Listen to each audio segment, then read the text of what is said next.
Hello everyone. आज के इस वीडियो में हम लोग पढ़ेंगे हमारे क्लास 10th का जो थर्ड चैप्टर है लीनियर इक्वेशंस इन टू वेरिएबल, उसके बारे में।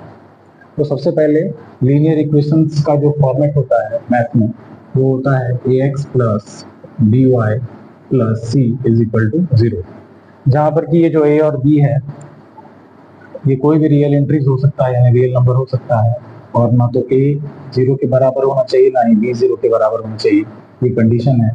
और ये जो c है ये तो जनरली कोई कांस्टेंट है। सो ये हमारा जो फॉर्मेट है यही हमारा लीनियर इक्वेशन का जो स्टैंडर्ड फॉर्म है, जहाँ पर कि a b और c ये सेट ऑफ रियल नंबर से बिलोंग करेगा, मतलब ये कोई भी रियल नंबर हो सकता है, ठीक है, एक्सेप्ट a और b का वैल्यू जो है वो 0 नहीं होना चाहिए, ठीक है। इसके बाद अब हम कुछ एग्जांपल देखते हैं, जैसे 2x plus 3y is equal to 0। ये भी एक लीनियर इक्वेशन है जहाँ पर c का वैल्यू 0 है और a का वैल्यू 2 है, b का वैल्यू 3 है, क्योंकि इसको हम इस तरह से लिख सकते हैं ax plus by plus c equal to 0। ये c का वैल्यू क्योंकि यहाँ कोई कांस्टेंट टर्म है नहीं इसलिए 0 हो जाएगा। तो ये भी एक लीनियर इक्वेशन का फॉर्म है। तो सबसे इंपॉर्टेंट बात ये है कि इस क्लास में चूंकि हम लोग को दो वेरिएबल्स में पढ़ना है, तो ये जो x है और ये जो y है यही हमारे वेरिएबल्स हैं, जिसको हम लोग लिटरल्स भी बोलते हैं। बहुत बुक में लिटरल्स लिखा हुआ रहता है, बहुत जगह वेरिएबल्स लिखा हुआ रहता है। ओके, तो फर्स्ट ऑफ ऑल हम लोग इस चैप्टर में ये जो लीनियर इक्वेशन पढ़ रहे हैं इसका रीजन ये है कि हमें यहाँ बेसिक क्वेश्चन सॉल्व नहीं करना है, हमें यहाँ रियल लाइफ के कई प्रॉब्लम सॉल्व करने हैं। जैसे ये जो बोट वाला क्वेश्चन आएगा हमारे पास, अप स्ट्रीम और डाउन स्ट्रीम करके एजेस वाला प्रॉब्लम हमारे पास आएगा, पाइप एंड टैंक वाला जो क्वेश्चन आएगा, उन सब में जो है तो आपका लीनियर इक्वेशंस यूज होता है, ठीक है। तो सबसे पहले solution of a linear equation का मतलब क्या होता है? Solution of a linear equation, तो जैसा कि मैं देख पाते हैं कि जो लीनियर इक्वेशन का स्टैंडर्ड फॉर्म है इसमें x और y दो वेरिएबल, तो सॉल्यूशन का मतलब होता है सॉल्व करना। तो इसमें ये जो x का जो वैल्यू आएगा और ये जो y का वैल्यू आएगा, मान लेते हैं x का वैल्यू अल्फा है और y का वैल्यू बीटा है, तो हमें एक ऐसा अल्फा एक ऐसा बीटा मिलेगा जिसको कि हम इस इक्वेशन में जब रखेंगे, यानी कि a alpha plus b times y की जगह पर हम बीटा रखेंगे प्लस c, ये अगर हम करेंगे तो ये 0 के बराबर आना चाहिए। मतलब कि x और y का जो वैल्यू है वो इस इक्वेशन को यदि सेटिस्फाई कर देता है तो हम कहेंगे कि this is the solution of our given linear equation. Okay, तो लीनियर इक्वेशन को सॉल्व करने का दो तरीका है हमारे पास। एक तो ग्राफिकल तरीका है, जिसमें हम लोग ग्राफ की मदद से इसको सॉल्व करते हैं। दूसरा जो हमारे पास तरीका है वो है एल्जेब्रिक मेथड। एल्जेब्रिक में फर्दर 3 मेथड है, जिसमें पहला है हमारा सब्स्टिट्यूशन मेथड, दूसरा है हमारा एलिमिनेशन मेथड, और जो थर्ड है हमारा, जो कि बहुत टाइम तक सीबीएसई के सिलेबस से डिलीट रहा, वो है क्रॉस मल्टीप्लिकेशन मेथड। तो उस तीनों मेथड के जरिए भी हम इजीली सॉल्व कर सकते हैं। बट द प्रॉब्लम इज कि अगर हमारे पास कोई क्वेश्चन है 2x plus Y is equal to 3 और हमें इसे सॉल्व करना है, इसका कितना सॉल्यूशन हो सकता है? इसका इनफाइनाइट सॉल्यूशन हो सकता है। क्यों इनफाइनाइट सॉल्यूशन हो सकता है? क्योंकि जब 2x plus Y is equal to 3 का हम ग्राफ ड्रॉ करेंगे यहाँ पर कोऑर्डिनेट प्लेन पर, तो ये एक रियल लाइन आएगा, ये एक real line 2x plus 3y equal to 0, इस तरह का एक स्ट्रेट लाइन ग्राफ आएगा हमारे एक्स वाई कोऑर्डिनेट को। और इस ग्राफ में इस लाइन पर जितने भी पॉइंट्स होंगे, क्योंकि इस पर इनफाइनाइट पॉइंट है, क्योंकि एक लाइन है, लाइन एंडलेस होता है, इस पर इनफाइनाइट पॉइंट होंगे, और ये पर्टिकुलर हर पॉइंट पर जो एक्स का वैल्यू होगा और जो वाई का वैल्यू होगा, हर एक पॉइंट पर जो हमारा ये पेयर ऑफ कोऑर्डिनेट्स मिलेगा, ये सब भी इसको सेटिस्फाई कर रहा होगा। इस वजह से इस इक्वेशन का इनफाइनाइट सॉल्यूशन होगा। लेकिन यदि हमारे पास इसी तरह का एक और इक्वेशन होगा, जैसे कि 3x plus Y is equal to suppose 1, तो ये जो हमारा लीनियर इक्वेशन होगा जब हम इसको प्लॉट करेंगे तो ये भी समटाइम्स लाइक दिस आएगा, ठीक है। तो अब चूंकि इस लीनियर इक्वेशन का भी इनफाइनाइट सॉल्यूशन होगा, मगर जब हमें इस दोनों इक्वेशन को सॉल्व करने की बात आएगी तो उसमें हमें एक यूनिक वैल्यू मिलेगा, इसका इंटरसेक्शन पॉइंट। ये जो वैल्यू होगा ये एक ऐसा वैल्यू होगा जहां पर कि x का वैल्यू और y का वैल्यू जो है ये दोनों इक्वेशन को सेटिस्फाई कर रहा होगा, यानी कि वो मेरा कॉमन सॉल्यूशन हो जाएगा। तो इस तरह का जो प्रॉब्लम होता है जिसमें कि हम दो लीनियर इक्वेशन को साथ में डील कर रहे होते हैं, इसको हम लोग बोलते हैं साइमल्टेनियस लीनियर इक्वेशन या system of simultaneous linear equation. तो ये जो system of simultaneous linear equation है इसका सॉल्यूशन अब इनफाइनाइट नहीं रहेगा, या तो इसका अब यूनिक सॉल्यूशन होगा, इनफाइनाइट भी हो सकता है, या तो इसका यूनिक सॉल्यूशन होगा अगर ये एक जगह पर इंटरसेक्ट कर गया, ठीक है। और कुछ और भी केसेस हैं जिसमें कि इनफाइनाइट सॉल्यूशन भी हो सकता है, या हो सकता है कि इसका सॉल्यूशन हो ही ना, क्योंकि अब यहाँ पर ये सिंगल एक लीनियर इक्वेशन से चीजें जो है क्लियर नहीं होंगी। अब हमारे पास दो इक्वेशन है और ये दोनों इक्वेशन जो है ये दोनों यदि उस चीज को सेटिस्फाई करेगा तो ही हमारे पास एक कोई एग्जैक्ट सॉल्यूशन होगा, ठीक है। तो हम लोग यहाँ पर एक ग्राफ ड्रॉ करके देख लेते हैं।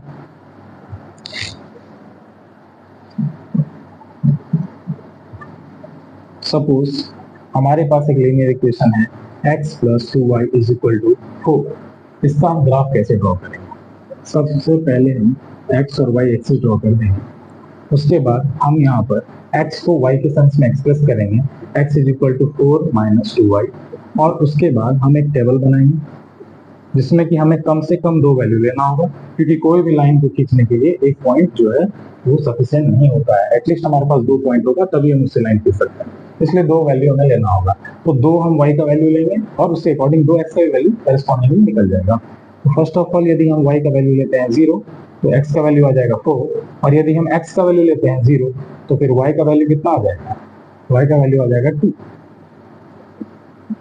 इसका मतलब है कि x का वैल्यू जब 4 तो y का वैल्यू 0 होता है, y 0 यहाँ पर है और x 4 यहाँ पर 1 2 3 and 4। Okay, so this is the point A, this is the point। now we plot this point B whose abscissa is 0 and ordinate is 2। so abscissa is 0, y's value is 2, so this is the point B। now if we join these 2 points, then this is the required graph of this equation। okay, x + 2y = 4। इस equation का, इस linear equation का ये graph होगा। और इसका नाम जो लीनियर इक्वेशन पड़ा है इसका रीजन भी यही है, क्योंकि जब हम इसका कोई ग्राफ ड्रॉ करते हैं तो ये जो है एक स्ट्रेट लाइन देता है। Because the graph is a straight line, because the graph is a straight line, that's why this equation is called linear equation. Line के जैसा ग्राफ है इसलिए लीनियर इक्वेशन है, ठीक है। और इसमें प्रत्येक टर्म का जो इंडिसेस है यानी कि पावर जो है वो 1 रहेगा, 1 से ज्यादा नहीं हो सकता है, ठीक है। और यदि इसमें कोई पर्टिकुलर वैल्यू a और b जो हम यहाँ पर बोल रहे हैं कि a 0 नहीं हो सकता है, b 0 नहीं हो सकता है, वो इसलिए है क्योंकि अगर कोई एक वैल्यू 0 हो गया तो फिर ये इक्वेशन जो है वो x पर इंडिपेंडेंट हो जाएगा, मतलब कि फिर एक पर्टिकुलर y का वैल्यू पर ही वो ग्राफ बनेगा और वो एक पैरेलल ग्राफ होगा। मतलब कि अगर x का वैल्यू नहीं होगा तो एक्सिस के पैरेलल ग्राफ बनेगा, और अगर y का पार्ट समाप्त हो जाएगा तो फिर वो जो ग्राफ है वो y एक्सिस के पैरेलल बनेगा, ठीक है। वो केस जो हम लोग देख सकते हैं, फॉर एग्जांपल x = 4, इसका ग्राफ कैसे बनता है? 1 2 3 4, this is the graph of x = 4, क्योंकि इस पर जितना भी पॉइंट है सारे का वैल्यू क्या है? सारे पर x का वैल्यू 4 है। इसी तरह से y = 2 का अगर ग्राफ बनाना है तो ये जो लाइन है ये है y = 2 का ग्राफ। इसलिए सिंगल जो वेरिएबल होते हैं इसमें तो कोई दिक्कत तो नहीं है, हम लोग को यहाँ पर दो वेरिएबल में डील करना है, इसलिए हमारा डिपेंडेंसी जो है वो दोनों ही वेरिएबल पर रहेगा, इसलिए हमें ये दोनों ही कोऑर्डिनेट की आवश्यकता पड़ेगी, क्योंकि x y के अकॉर्डिंग चेंज कर रहा होगा एक रिलेशनशिप से, and that relationship is given by this equation. तो बेसिकली लीनियर इक्वेशन क्या है इसका डेफिनेशन अब हम ज्यादा क्लियरली बता सकते हैं, और वो ये है कि लीनियर इक्वेशन जो होता है उसमें खास करके दो वेरिएबल्स का यहाँ पर चर्चा हो रहा है। तो लीनियर इक्वेशन यदि दो वेरिएबल्स में है तो इसका मतलब है कि इस दोनों वेरिएबल के बीच एक रिलेशन होगा, और वो रिलेशन ही दिया जाता है इस लीनियर इक्वेशन के द्वारा। और जब हम इसका ग्राफ ड्रॉ करते हैं तो वो एक स्ट्रेट लाइन होता है, ठीक है। That's why it is called linear equation. अब हम लोग जो है यहाँ पर सिस्टम ऑफ लीनियर इक्वेशन जो है simultaneous, system of simultaneous linear equation इसको हम बोलते हैं। साइमल्टेनियस वर्ड का मतलब होता है एक साथ, क्योंकि यहाँ पर ये दोनों इक्वेशन का सॉल्यूशन एक साथ निकलने वाला है। मतलब कि इस दोनों के लिए कोई x का एक पर्टिकुलर वैल्यू होगा, y का एक पर्टिकुलर वैल्यू होगा जो इसको भी सेटिस्फाई करेगा और जो इसको भी सेटिस्फाई करेगा। सेटिस्फाई करने का मतलब क्या होता है कि x का वैल्यू अगर अल्फा रखेंगे, y का वैल्यू अगर बीटा रखेंगे तो 2 टाइम्स अल्फा प्लस बीटा करने पर 3 आएगा, ये होता है सेटिस्फाई करने का मतलब। तो x और y की वैल्यू को जब हम इस दोनों ही इक्वेशन में पुट करेंगे और यदि वो दोनों इक्वेशन को सेटिस्फाई कर जाए तो then this will be called the solution of this system. तो सिस्टम ऑफ लीनियर इक्वेशन को हमें इस क्लास में सॉल्व करना है। इसका बहुत सारा तरीका है, जैसे कि स्टार्टिंग में ही हम आपको बताए। अब यहाँ पर हम लोग सॉल्व करके देखते हैं ग्राफिकल मेथड्स।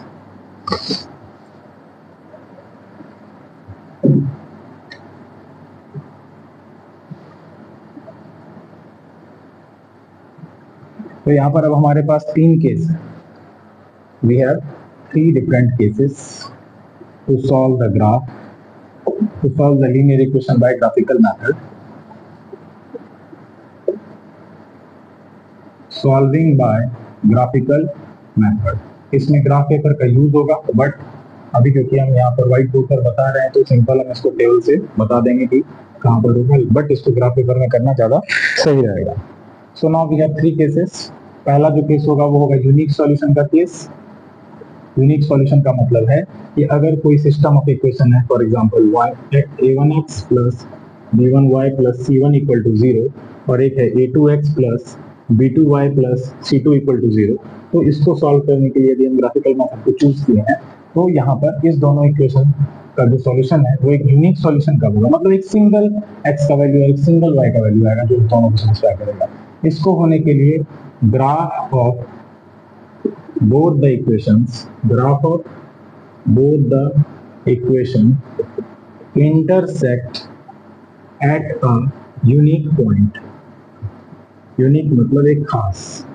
तो यदि उस दोनों इक्वेशन का ग्राफ इस तरह से एक दूसरे को इंटरसेक्ट कर रहा है, this is y, this is x, if the graph of these two lines, suppose this is equation a and this is equation b, मान लेते हैं इसका ग्राफ हमने प्लॉट किया, ये ए इक्वेशन का ग्राफ है ये, और ये बी इक्वेशन का ग्राफ है, क्योंकि दोनों लीनियर इक्वेशन है तो स्ट्रेट लाइन होगा। इसलिए जब हम इसका ग्राफ को प्लॉट करेंगे और ये किसी एक खास यूनिक पॉइंट पर कट करेगा अगर ये ग्राफ, तो इस तरह के इक्वेशन का जो सॉल्यूशन है वो यूनिक सॉल्यूशन होगा, मतलब x का एक पार्टिकुलर वैल्यू आएगा, y का एक पार्टिकुलर वैल्यू आएगा। देखिए ये वैल्यू हो जाएगा हमारा अल्फा और ये जो वैल्यू है ये जरूर बीटा होगा। तो ये है फर्स्ट केस। इसके बाद जो सेकंड केस है हमारे पास केस 2, वो है इनफाइनाइट सॉल्यूशन। दो इक्वेशन का सॉल्यूशन इनफाइनाइट भी हो सकता है। ये हमें कब पता चलेगा ग्राफ में? तो यदि हमने ग्राफ ड्रॉ किया दोनों इक्वेशन का और यदि उसका ग्राफ जो है वो एक के ऊपर दूसरा कोइंसाइडिंग करता हुआ, ये थोड़ा गैप नहीं होगा, जैसे एक ग्राफ अगर ये है इक्वेशन ए का और इक्वेशन बी का भी ग्राफ इसी के ऊपर मान लीजिए कोइंसाइड कर गया, तो इस स्थिति में इनफाइनाइट सॉल्यूशन होगा। क्यों इनफाइनाइट सॉल्यूशन होगा? क्योंकि जितने पॉइंट उस इक्वेशन ए को सेटिस्फाई कर रहे हैं उतने ही पॉइंट इक्वेशन बी को भी सेटिस्फाई कर रहा है, इसलिए यहाँ पर इनफाइनाइट सॉल्यूशन होगा। क्योंकि हम स्टार्टिंग में बता चुके हैं कि कोई भी लीनियर इक्वेशन का जब हम ग्राफ ड्रॉ करते हैं तो उस ग्राफ पर जितने पॉइंट होते हैं वो सारे उसके सॉल्यूशन होते हैं, सारे के सारे। इसलिए अगर सिंगल इक्वेशन रहता है टू वेरिएबल में तो उसका इनफाइनाइट सॉल्यूशन होता है, लेकिन जब एक और इक्वेशन आता है तो चीजें रेस्ट्रिक्ट होती है और फिर उसका कंडीशन बदल जाता है। तो पहला तो यूनिकनेस का बताया गया, फिर इनफाइनाइट सॉल्यूशन, और एक केस 3 भी होता है।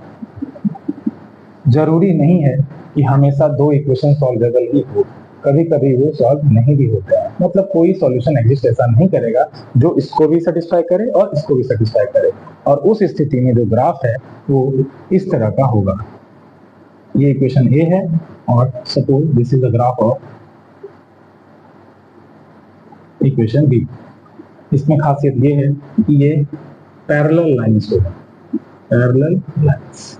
तो यदि पैरेलल लाइंस है तो समझ लेना है कि इस तरह के सिस्टम ऑफ इक्वेशन का कोई भी सॉल्यूशन नहीं होगा, साइमल्टेनियस सॉल्यूशन नहीं होगा, क्योंकि ये ग्राफ जितने पॉइंट पर सेटिस्फाई हो रहा है ये ग्राफ उस पॉइंट पर कभी सेटिस्फाई हो ही नहीं रहा है, क्योंकि ये दोनों पैरेलल ही जा रहा है। ये पॉइंट और ये पॉइंट कभी सेम नहीं है, जब सेम नहीं है तो सेम सॉल्यूशन नहीं है, इसलिए इनका कोई सॉल्यूशन नहीं होगा। जब ग्राफ पैरेलल लाइन होगा तो कोई सॉल्यूशन नहीं होगा, जब ग्राफ कोइंसाइडिंग होगा, एक दूसरे के ऊपर कोइंसाइड कर रहा होगा, तब हमारे पास इनफाइनाइट सॉल्यूशन होगा, और जब एक पॉइंट पर इंटरसेक्ट कर रहा होगा तो हमारे पास यूनिक सॉल्यूशन होगा। अब इसके नेक्स्ट वीडियो में हम लोग देखेंगे इस तीनों पर बेस्ड एक एग्जांपल, जिसमें कि हम ये जानेंगे कि कैसे कोई ग्राफ को देख करके हम बता सकते हैं इसका यूनिक सॉल्यूशन होगा, कोई ग्राफ को देख करके हम बता सकते हैं कि उसका इनफाइनाइट सॉल्यूशन होगा, और किसी ग्राफ को देख करके हम बता सकते हैं कि उसका नो सॉल्यूशन होगा। तो ग्राफिकल मेथड को डील करने के लिए हम एक सेपरेट वीडियो लेक्चर को देखेंगे। नेक्स्ट वीडियो इसके बाद जो आएगा वो उसी पर बेस्ड होगा। इसमें बस एक बेसिक का इंट्रोडक्शन था और ये बहुत ज्यादा डिटेल्ड वीडियो नहीं है। इसमें जो भी छोटा मोटा जो भी डाउट है वो इसके नेक्स्ट वीडियो में क्लियर कर दिया जाएगा। आई होप आपको कुछ समझ में आया होगा और आप इससे रिलेटेड कुछ क्वेश्चन एक्सरसाइज से प्रैक्टिस कर सकते हैं। Thank you.